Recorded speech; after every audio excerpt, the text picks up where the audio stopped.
وکاس story channel کے ناظرین السلام علیکم۔ حضرت حسن بصری رحمۃ اللہ علیہ کا زمانہ ہے۔ آپ کی ایک شاگردہ جو باقاعدہ آپ کا درس سننے آتی تھی، نہایت عبادت گزار تھی۔ اس بیچاری کا جوانی میں خاوند چل بسا۔ اس نے دل میں سوچا، ایک بیٹا ہے، اگر میں دوسرا نکاح کر لوں گی تو مجھے دوسرا خاوند تو مل جائے گا، لیکن میرے بچے کی زندگی برباد ہو جائے گی۔ اب وہ بچہ جوان ہونے کے قریب ہے، یہی میرا سہارا صحیح۔ لہٰذا اس عظیم ماں نے یہی سوچ کر اپنے جذبات کی قربانی دی۔ بیوہ عورت گھر میں بچے کا پورا خیال رکھتی، لیکن جب وہ بچہ گھر سے باہر نکل جاتا تو ماں سے نگرانی نہ ہو پاتی۔ اب اس بچے کے پاس مال کی کمی نہ تھی، اٹھتی ہوئی جوانی بھی تھی۔ یہ جوانی دیوانی مستانی ہو جاتی ہے، چنانچہ وہ بچہ بری صحبت میں گرفتار ہو گیا، شباب اور شراب کے کاموں میں مصروف ہو گیا۔ ماں برابر سمجھاتی، لیکن بچے پر کچھ اثر نہ ہوتا۔ وہ اس کو حضرت حسن بصری رحمۃ اللہ علیہ کے پاس لے کر آتی۔ حضرت بھی اس کو کئی گھنٹے سمجھاتے، لیکن اس بچے کا نیکی کی طرف رجحان ہی نہیں تھا۔ حضرت کے دل میں بھی یہ بات آئی کہ شاید اس کا دل پتھر بن گیا ہے، مہر لگ گئی ہے۔ بہرحال ماں تو ماں ہوتی ہے۔ ماں اسے پیار سے سمجھاتی رہی، میرے بیٹے نیک بن جاؤ، تمہاری زندگی اچھی ہو جائے گی۔ کئی سال برے کاموں میں لگ کر اس نے اپنی دولت کے ساتھ اپنی صحت کو بھی تباہ کر لیا، اور اس کے جسم میں لا علاج بیماریاں پیدا ہو گئی۔ معاملہ یہاں تک آ پہنچا کہ اٹھنے کی بھی سکت نہ رہی اور بستر پر پڑ گیا۔ اب اس کو آخرت کا سفر سامنے نظر آنے لگا۔ ماں نے پھر سمجھایا، بیٹا تو نے اپنی زندگی تو خراب کر لی، اب آخرت بنا لے اور توبہ کر لے۔ اللہ بڑا غفور رحیم ہے، وہ تمہارے تمام گناہوں کو معاف کر دے گا۔ جب ماں نے سمجھایا، اس کے دل پر کچھ اثر ہوا۔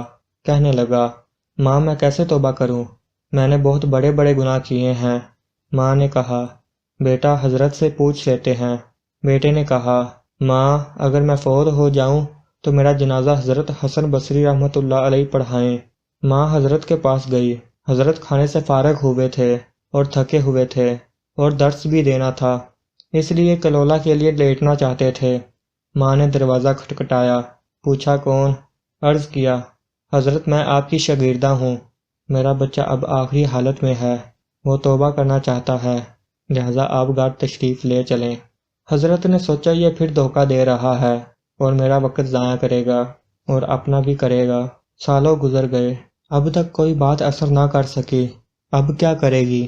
کہنے لگے، میں اپنا وقت ضائع کیوں کروں، میں نہیں آتا۔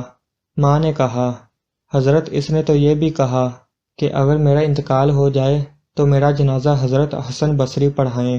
حضرت نے کہا، میں اس کے جنازہ کی نماز نہیں پڑھاؤں گا، اس نے تو کبھی نماز ہی نہیں پڑھی۔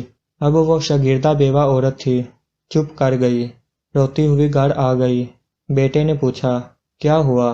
ماں نے کہا، ایک طرف تیری حالت، دوسری طرف حضرت نے انکار کر دیا۔ اب یہ بات بچے نے سنی تو اس کے دل پر چوٹ لگی اور کہا، ماں میری ایک وصیت سن لیجئے۔ ماں نے پوچھا، بیٹا وہ کیا؟ عجیب وصیت؟ کہا، امی میری وصیت یہ ہے کہ جب میری جان نکل جائے تو سب سے پہلے اپنا دوپٹہ میرے گلے میں ڈالنا، میری لاش کو کتے کی طرح صحن میں گھسیٹنا، جس طرح مرے ہوئے کتے کی لاش گھسیٹی جاتی ہے۔ بیوہ عورت نے پوچھا، بیٹا وہ کیوں؟ کہا، امی اس لیے کہ دنیا والوں کو پتہ چل جائے کہ جو اپنے رب کا نافرمان اور ماں باپ کا نافرمان ہوتا ہے، اس کا انجام یہ ہوا کرتا ہے۔ میری پیاری ماں، مجھے قبرستان میں دفن نہ کرنا۔ ماں نے کہا، وہ کیوں؟ کہا، ماں مجھے اسی صحن میں دفن کر دینا، ایسا نہ ہو کہ میرے گناہ کی وجہ سے قبرستان کے مردوں کو تکلیف پہنچے۔ جس وقت نوجوان نے ٹوٹے دل سے عاجزی کی یہ بات کہی تو پروردگار کو اس کی یہ بات اچھی لگی، روح قبض ہو گئی۔ ابھی روح نکلی ہی تھی، ماں آنکھیں بند کر رہی تھی تو دروازے پر دستک ہوئی۔ پوچھا کون؟ جواب آیا، حسن بصری ہوں۔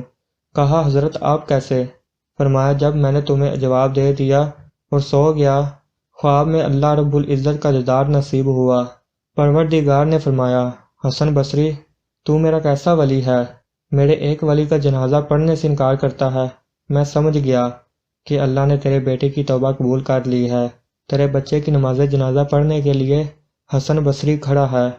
اے اللہ تو کتنا کریم ہے کہ مرنے سے چند لمحہ پہلے اگر کوئی بندہ شرمندہ ہوتا ہے تو اس کی پوری زندگی کے گناہوں کو معاف کر دیتا ہے۔